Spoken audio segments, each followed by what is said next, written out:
जयराम ठाकुर द्वारा ये कहा गया है कि मौजूदा सरकार जो है बातें तो बहुत बड़ी बड़ी करती है, लेकिन जब बात युवाओं को नौकरी देने की आती है तब उनमें खामोशी छा जाती है। वो तो ये भी कहता है कि ओल्ड पेंशन स्कीम नहीं मिलेगी, 1500 रुपया नहीं मिलेगा। 1.5 वर्ष रहा है, ये तो चुनावों में ही चला गया। पार्लियामेंट के चुनाव हुए, वाई इलेक्शन हुए, दूसरे वाई इलेक्शन हुए, सारी मशीनरी पूरी तरह ठप रही, क्योंकि आचार संहिता में कोई विकास का काम नहीं हो सकता, कोई नया काम शुरू नहीं हो सकता। अगर 15% पैसा या 10% बचा, उससे क्या होगा। नमस्कार, द समर न्यूज़ में आप सभी का स्वागत है। आज हम खास बातचीत करने आए हैं कृषि मंत्री चंद्र कुमार चौधरी से। हम इनसे चर्चा करेंगे। सर, जैसे आज भी न्यूज़पेपर में भी ये बात छपी है कि नेता प्रतिपक्ष जयराम ठाकुर द्वारा ये कहा गया है कि मौजूदा सरकार जो है बातें तो बहुत बड़ी बड़ी करती है, लेकिन जब बात युवाओं को नौकरी देने की आती है तब उनमें खामोशी छा जाती है। इसको लेकर क्या कहेंगे? वो तो क्या कुछ कहता है, वो तो ये भी कहता है कि ओल्ड पेंशन स्कीम नहीं मिलेगी, 1500 रुपया नहीं मिलेगा। आप उसको पूछिए कि जो जो बातें एलिगेशंस आप कांग्रेस पार्टी के ऊपर लगा रहे, वो तो हमने सारी पूरी करनी है। तो इस प्रकार से विपक्ष का काम है सिर्फ आलोचना करना। आलोचना भी जो है वो तक होनी चाहिए, फैक्ट्स एंड फिगर्स के साथ होनी। अब कांग्रेस पार्टी ने जो अपनी गारंटियाँ थी, जिसमें उन्होंने कहा था कि हम पुरानी पेंशन्स को बहाल करेंगे, वो हमने पूरी की है।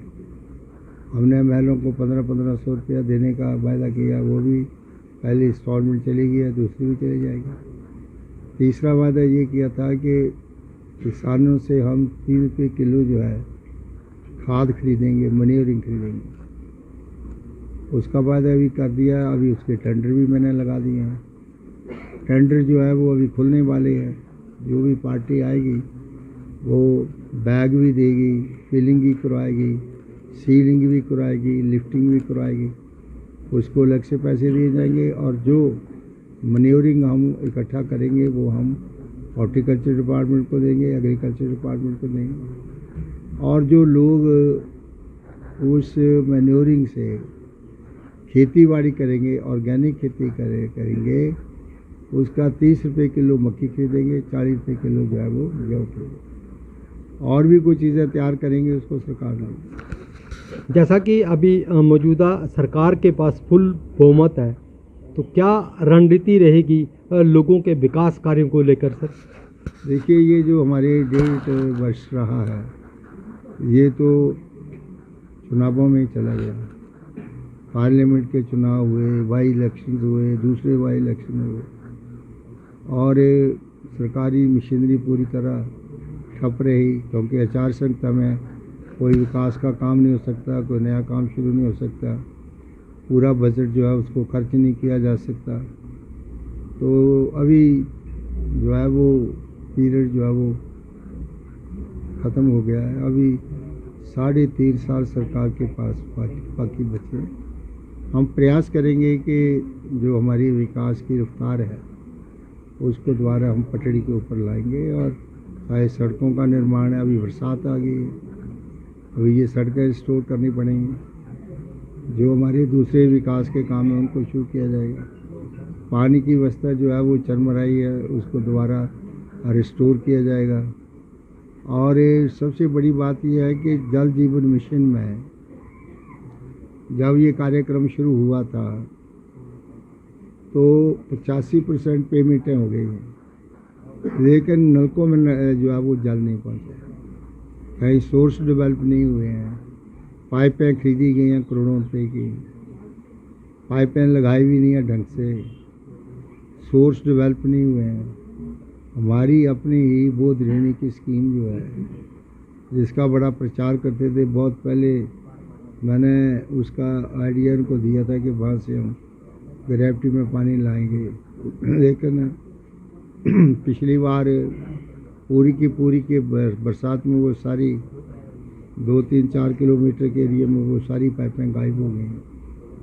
और वहाँ की इतनी फर्जाइल सॉइल है कि वो वहाँ पर पाइपें टिक नहीं सकती हैं। 85% पेमेंट हो गई है पार्टी को। अगर 15% पैसा या 10% बचा उससे क्या होगा।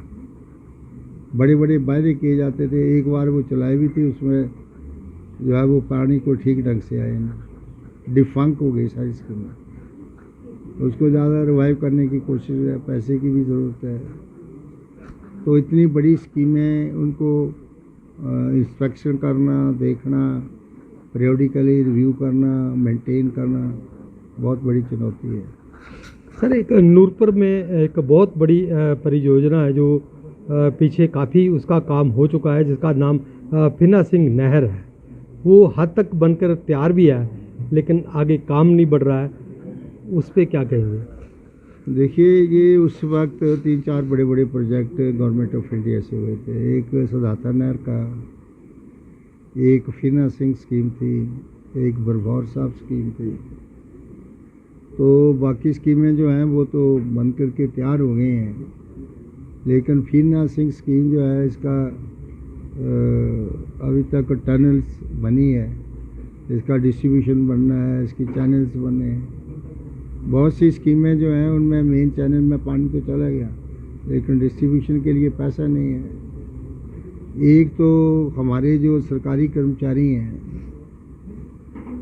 उनको कम से कम प्रोजेक्ट स्पेसिफिक जो है वो एक अपना चार्ट तैयार करना चाहिए कि अगर 5 साल की स्कीम है और वो 5 साल में कंप्लीट होनी है तो कम से कम उसको 4.5 साल में कंप्लीट करें। तब तो उनका जो पैरामीटर्स हैं, कॉस्ट बेनिफिट रेशो है, क्या कॉस्ट है, कितना खर्चा होना है, वो बराबर रहे। हमारे सरकारी कर्मचारियों की हालत ये है कि ये बड़े बड़े प्रोजेक्ट जो है इनको लिंगर ऑन करते हैं, और जो स्पेसिफिक पीरियड होता है 5 साल का, मान लो प्रोजेक्ट है, उसको आगे कोई एक्सटेंशन नहीं देता। अगर देता तो 6 महीने में थोड़ा सारा प्रोजेक्ट तैयार हो जाएगा। तो आज सबसे बड़ी दिक्कत है कि जितने हमारे मीडियम इरिगेशन स्कीम जिसका आप जिक्र कर रहे हैं फिना सिंह, उसमें भी भारत सरकार का 90% जो था वो ग्रांट थी और 10% लोन था, वो भी भारत सरकार ने ही देना है। चाहिए तो ये था कि डिपार्टमेंट 5 साल के अंदर उसको कंप्लीट कर लेता और उसके बाद पैसे की डिमांड करता। अब वो कंप्लीशन तो उसमें हुई नहीं है, खेतों तक पानी पहुंचा नहीं है। अब कौन डिपार्टमेंट उसको पूरा करने को पैसा देगा? सरकार की वित्तीय कंडीशन इतनी अच्छी है नहीं। तो अफसरों को भी चाहिए कि एक स्पेसिफिक पीरियड, जैसे जल जीवन मिशन है, ये 2024 में तो बंद हो जाना है। किसी के भी नलके में पानी नहीं पहुंचा है। लोग गीत गाते हैं जल जीवन मिशन, जल जीवन मिशन। मिशन तो डिफीट हो गया। जब नलके में पानी नहीं पहुंचा तो वो जल जीवन मिशन क्या है? सोर्स डेवलपने के लिए पाइपें आपने लगा दी, पैसा आपने खर्च कर दिया, 5 साल के स्पेसिफिक पीरियड में आपने कमीशन को वो जो है वो रिजल्ट्स ओरिएंट दिया नहीं, ऊपर कंप्लीशन रिपोर्ट आपने दे दी है स्कीमों की, स्कीमें पूरी नहीं हैं और वो सारी स्कीमें हमारे गले में फंसी हैं। पैसा कहाँ से लाना है? जल जीवन मिशन तो 2024 में बंद हो गया। 2024 लगा ना, तो फिर कहाँ से लाना पैसा? 24 में तो पीने के पानी की सारी स्कीमें जो हैं वो बिल्कुल तैयार हो जानी चाहिए। पानी टैंकों में पहुंच जाना चाहिए था, सोर्स डेवलप होने चाहिए थे, लिफ्ट करना चाहिए था और नलके में पानी पहुंच जाना चाहिए था। अब पाइपें लगा दी हुई है तो उसमें बिल्लियाँ जो हैं वो अंडे दे रही हैं, बच्चे दे रही है, मुर्गियाँ उसमें अंडे दे रही हैं।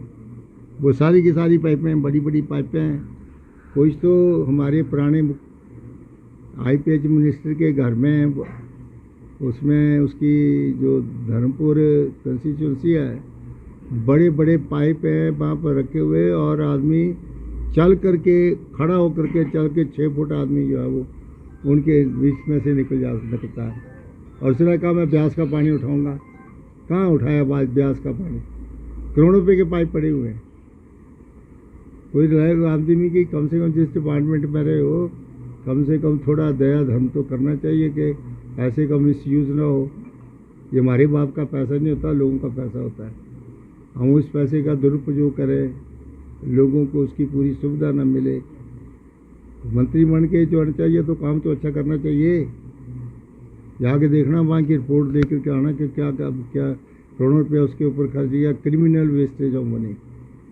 हम भी, हमारे पास भी ये महकमा रहा है, हमें स्पेसिफिक प्रोजेक्ट स्पेसिफिक काम किया है। अगर हमने सदा नहर उस वक्त बनाई थी तो टाइम के ऊपर तैयार की थी, दूसरे प्रोजेक्ट बनाए तो टाइम के ऊपर, नवाड से पैसा लिया तो पूरे ट्यूबवेल टाइम के ऊपर बने। ये चीज़ें बड़ी ज़रूरी है। सर, आपने 2 दिन अपनी विधानसभा में विकास कार्यों को लेकर वर्करों के साथ और विभागों के साथ जो समीक्षा की है उस पर क्या कहेंगे? अभी पीडब्ल्यूडी की समीक्षा मैंने किया। मैंने कह दिया कि आपकी जितनी इस वक्त बरसात में सारे के सारे जेसीबी वगैरह लगा के जो है वो सड़कों के किनारे नालियां खोलो। कोई भी पानी सड़क के ऊपर नहीं जाना चाहिए, नालियों में जाए। और नालियों को जो है वो मनरेगा का जो है वो बनाइए, स्कीम बनाओ मनरेगा से, वहाँ से लेबर लेकर के वो गांव के लोग हैं उनको बढ़िया करके बना देंगे। पहले कच्ची बनाएंगे फिर पक्की बनाएंगे। जैसा कि जो काम कटिंग है या सोलिंग बेरिंग है, ये पीरियड ठीक होता है।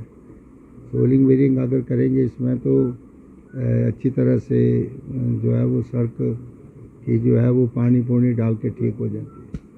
आप सोलिंग करेंगे, बेरिंग करेंगे, साथ ही ब्लैक टॉपिंग करेंगे तो वो सड़क जो है वो 2 साल के बाद ख़त्म हो जाती है। जैसा कि कृषि मंत्री, पशुपालन मंत्री द्वारा जो कार्य किए गए हैं, जो किए जाएंगे, उसके बारे में समीक्षा के बारे में जानकारी दी गई है। द समर न्यूज़ के लिए नूरपुर से संजीव महाजन की रिपोर्ट।